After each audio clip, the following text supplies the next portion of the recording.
La vie, c'est... On vit dans un monde émotionnel. Les gens sont de plus en plus émotionnels. Les gens sont de plus en plus émotionnels et il y a une notion que je voudrais que chacun retienne. Le monde dans lequel nous vivons, il y a deux choses qui dominent. Il y a la force physique, c'est-à-dire celui qui veut, pas bagarrer, mais il va chercher une activité, il n'est pas un faiblard, il n'est pas, c'est un bosseur. Il sort tous les matins pour pouvoir avoir son gagne-pain. La deuxième force est la force mystique. Cette dernière, elle est au-dessus de toutes les forces. Vous devez savoir qu'à l'ère du Verseau, si vous êtes faible, vous allez mourir. Pas de dire que nous sommes tous éternels, non. La différence avec la mort que je suis en train de dire, c'est que d'aucuns qui sont des hommes spirituels vont mourir en leur temps, pendant que les autres seront arrachés brutalement à la vie, sans avertissement, sans qu'ils ne soient préparés, juste parce que la force spirituelle, tu ne l'as pas. La faiblesse que beaucoup de personnes ont aujourd'hui, c'est qu'ils sont trop émotionnels. Les gens ne veulent pas se donner à fond pour pouvoir changer leurs conditions et même leur manière de vivre. Et lorsqu'on n'est pas capable, dans ce monde où nous vivons, de chercher des solutions réelles à nos problèmes et de s'accrocher à ce chemin-là, parce que ce chemin ne doit pas s'ouvrir à toi facilement. Tu ne peux pas aller faire 20 ans en train de te prostituer dans les différentes formes de spiritualité qui se veulent être religieuses pour ne pas les citer. Et tu arrives dans la tradition en un jour et tu veux que les ancêtres t'ouvrent les bras. Et tu viens avec tous les problèmes du monde et tu veux des solutions là. Mais comment devrait-on faire confiance à quelqu'un qui pendant 20 ans est resté quelque part où lorsqu'on lui parlait des ancêtres, il ne voulait pas écouter? Imagine un peu, tu es dans une clôture qui est en grillage et tu vois quelqu'un t'insulter en longueur de journée et que cette personne vienne le soir et te dise que s'il te plaît, donne-moi de l'eau. Vas-tu donner de l'eau? Tu ne pourras pas. Parce que cette personne était humiliée. La spiritualité est vivante et n'est pas morte. Elle est un peu comme la manipulation. Tu peux manipuler quelqu'un toute ta vie. Un jour, il se rendra compte et il te détestera pour tout le reste du temps. On ne joue pas avec les ancêtres. Et je vous dis encore, il y a des gens qui me disent, mais il est jeune. Je suis jeune parce que les vieux n'ont pas fait leur travail. Ou du moins, au moment où la conscience les est parvenue, elle leur est parvenue à la vieillesse et ils ont fait ce qu'ils pouvaient faire en leur temps.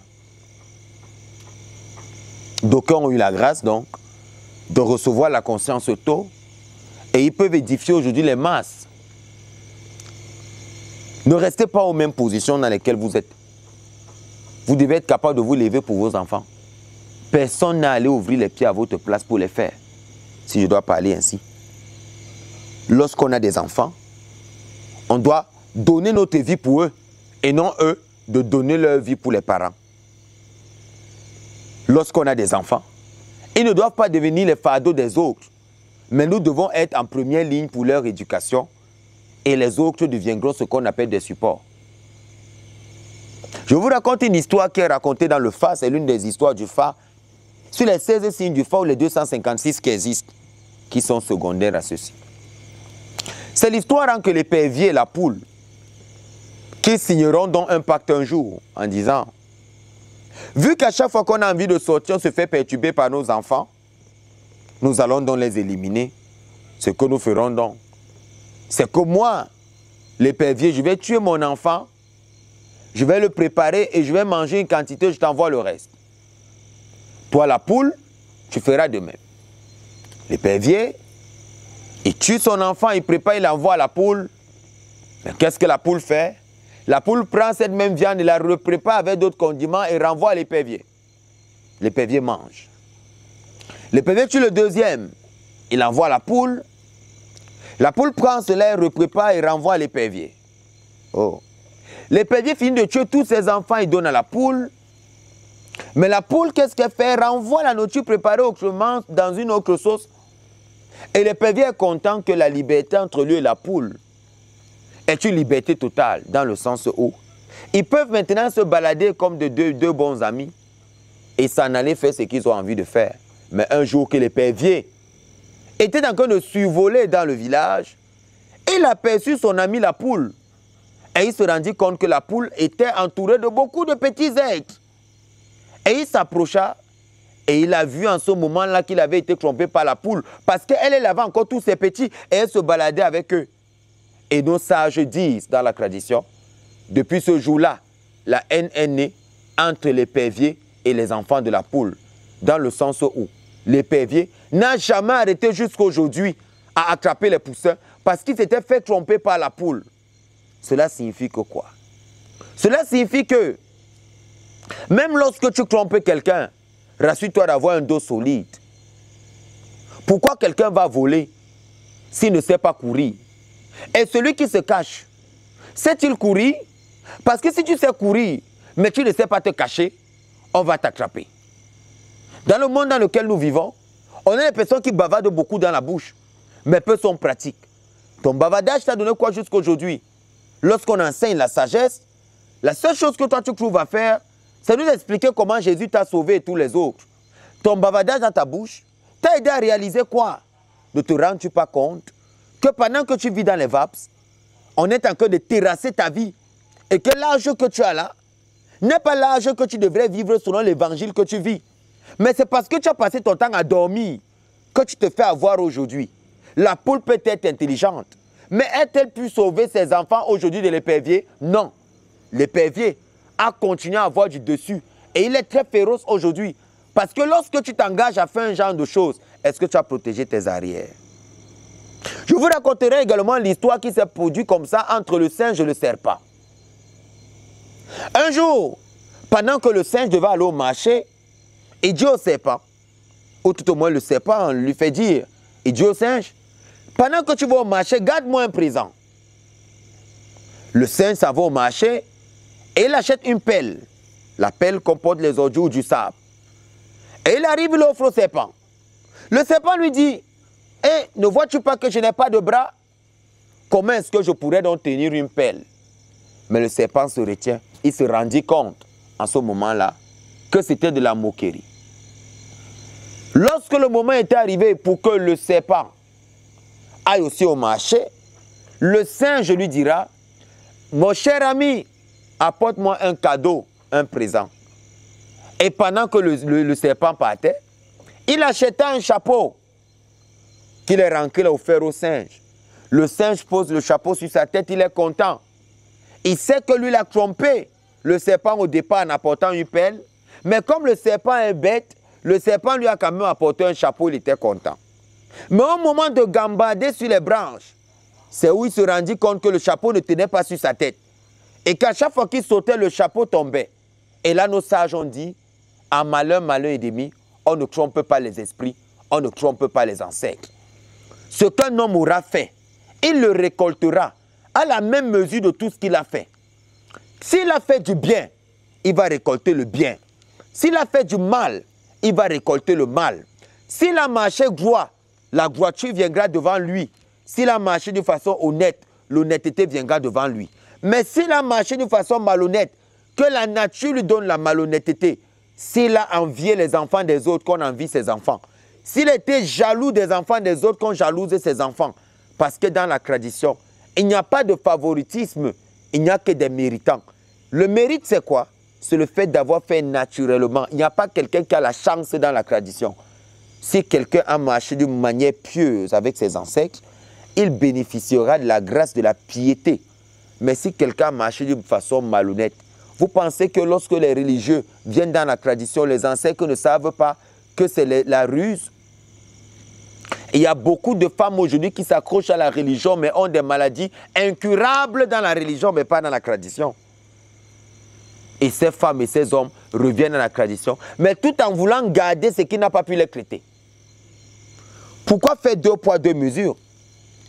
Si là où tu étais, je vais vous rassurer de quelque chose, il y a des gens qui sont venus sur cette terre d'être chrétiens. C'est pour ça que ces personnes ne sont pas malades. Mais il y en a certains qui ont choisi d'être chrétiennes, mais elles sont malades. Et la chrétienté n'arrive pas à les guérir, juste parce qu'ils adorent ce qu'ils ne connaissent pas. S'il vous plaît, sortez un peu des rêves dans lesquels vous êtes. Les plantes sont vivantes. Les ancêtres sont réels. Tu as un père sur ta tête. Tu ne te lèves pas un matin pour parler, parce que si tu as le visage que tu as, c'est que quelqu'un s'est mis avec une femme pour te faire. Ils n'ont pas prié pour que tu naisses. Ils se sont accouplés. Nous, dans la tradition, nous parlons des actes. Nous ne parlons pas des rêves. Les gens ont besoin de se lever aujourd'hui. Ce n'est pas que d'autres feront le travail pour donner aux autres. Tu as besoin d'assumer. Ça veut dire quoi? Si à 80 ans, tu as le cerveau d'un enfant de 10 ans, on doit te parler comme un enfant de 10 ans. Mais si à 10 ans, tu as le cerveau d'un enfant de 80 ans, on doit te parler avec révérence. C'est pour ça qu'aux âmes bien nées, la valeur n'attend pas le nombre d'années. Aussi intelligent que tu es, peu importe ton âge, tu seras honoré. Mais si, aujourd'hui, dans la terre des hommes dans laquelle nous vivons, tu ne t'es pas donné de la hauteur, tu n'es pas arrivé à un certain niveau, tu ne mérites aucun respect. Défendez vos valeurs, les plus inhérentes à l'intérieur de vous, et ne vous laissez pas amener par tout ce que vous voyez dehors. C'est de la distraction. La vérité, c'est que lorsque tu ne seras plus là, tu n'auras que tes yeux pour pleurer et tu te poseras la question, qu'est-ce que tu as réalisé? Le plus grand honneur que tu puisses avoir aujourd'hui, c'est être enraciné avec tes ancêtres et de recevoir de... Et, plus encore, voir tes ancêtres et sentir leurs vibrations. Parce que si aujourd'hui, tu n'es pas encore arrivé au niveau de te donner complètement et de découvrir, parce qu'en venant dans la tradition, tu ne découvres pas tes ancêtres, tu les découvres à l'intérieur de toi, c'est la découverte de toi-même. Parce que si tu ne viens pas dans ce chemin initiatique que si ça offre, pour pouvoir recevoir l'enseignement et que tu as toujours tes mentalités précaires, tes mentalités idiotes, tes mentalités d'avant, que toi, ton âge, on ne peut pas t'enseigner. Des fois, on enseigne, tu dors. C'est un signe de démon. Des fois, tu commences à écouter quelque chose de mystique qui est censé te réveiller. C'est là que le sommeil te prend. Fais attention. Il y a des esprits qui te téléguident. Il y a des esprits qui te téléguident. N'attends donc pas de la lumière lorsque tu vis dans les ténèbres. N'attends pas quelque chose venant de la lumière lorsque c'est dans les ténèbres que tu vis. Tu veux quelque chose de la lumière, tu montes à la lumière. Tu veux quelque chose des ténèbres, tu restes dans les ténèbres. Parce que le positif attire le positif et le négatif attire le négatif. Que Dieu bénisse tous ceux qui s'attachent véritablement aux ancêtres. Ceux qui cherchent le chemin de la vérité, le chemin de la lumière, le chemin de la nature, le chemin de toutes les formes de vertu. Et que ceux-là qui décident de combattre la tradition et les ancêtres soient écrasés. Qu'ils soient écrasés et que tous les jours, qu'ils se rappellent qu'on ne se lève pas pour prendre ses testicules et poser sur une pierre et frapper la pierre dessus. Les testicules sur lesquels tu frappes, ce sont tes propres testicules que tu es en train de détruire, c'est-à-dire tes propres ancêtres que tu es en train de salir parce que de toutes les façons, il y a quelqu'un qui t'a fait venir dans ce monde.